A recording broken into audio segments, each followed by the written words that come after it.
I would say support for minority and women-owned businesses. If you look at it, the playing field isn't quite level. If you look at minorities starting tech companies, the percentage is not that high. And then if you even transfer that to women, it's the same way. So I would love to see more support in increase in resources, increases in funding, and that would definitely open the door for a lot of people.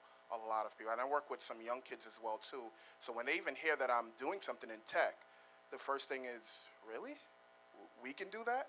And what do you mean we can do that? Of course we can. You have to align yourself with people who, organizations that can help you, so that's my thing.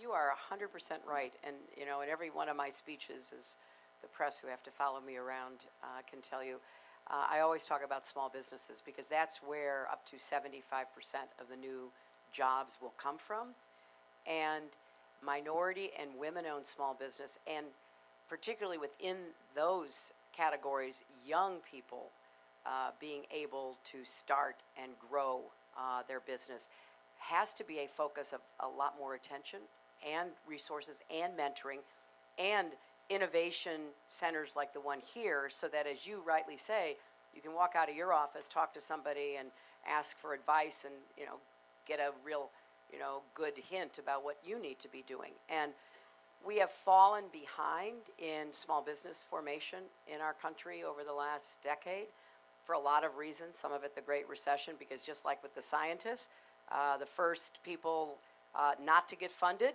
are minority, women-owned, and young people who want to do startups, who want to become entrepreneurs.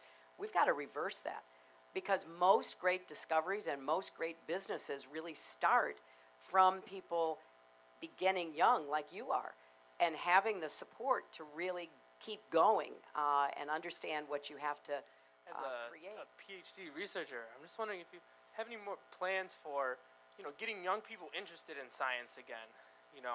When I was young, that was like a huge thing for me, but I don't know. I kind of feel like it's kind of fallen off for younger kids now.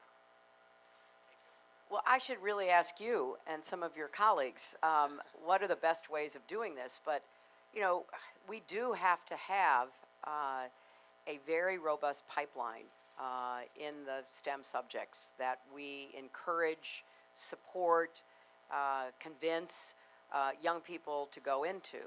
And I think there are lots of things. I mean, obviously, their exposure in elementary and secondary school plays a big role.